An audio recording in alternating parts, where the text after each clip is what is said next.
Panic selling is a phenomenon in financial markets characterized by a sudden and widespread rush to sell assets, often triggered by fear, uncertainty, and negative sentiment among investors. It typically occurs during periods of extreme market volatility or when there is a significant event or news that causes widespread concern among market participants. Here's a detailed explanation of how panic selling unfolds. Panic selling usually begins with a trigger event.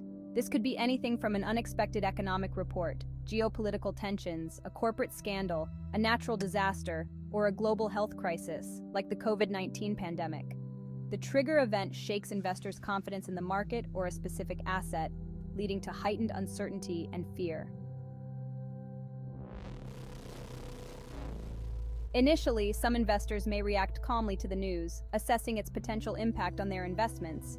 However, if the event is significant or if there's a perception that it could lead to broader negative consequences, it can quickly escalate into panic.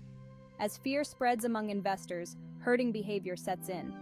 People tend to look to others for cues on how to react, especially during uncertain times. If they see others selling off their investments, they may feel compelled to do the same, fearing that they will miss out on an opportunity to protect their assets or limit their losses. Accelerating selling pressure. As more investors join the selling frenzy, the supply of assets on the market increases while demand decreases. This creates a mismatch between supply and demand, leading to a rapid decline in prices. As prices fall, more investors become concerned about further losses, prompting even more selling. Liquidity concerns. In times of panic selling, liquidity can become a major concern. Sellers may find it increasingly difficult to find buyers willing to purchase their assets at a desired price. This can exacerbate the downward pressure on prices, leading to even steeper declines. Cascading effect. Panic selling can create a cascading effect where the initial selling triggers more selling in a self-reinforcing cycle. This can lead to sharp and dramatic declines in asset prices over a short period, often referred to as a market crash or a flash crash. Feedback loop. The decline in asset prices further fuels fear and panic, reinforcing the cycle of selling.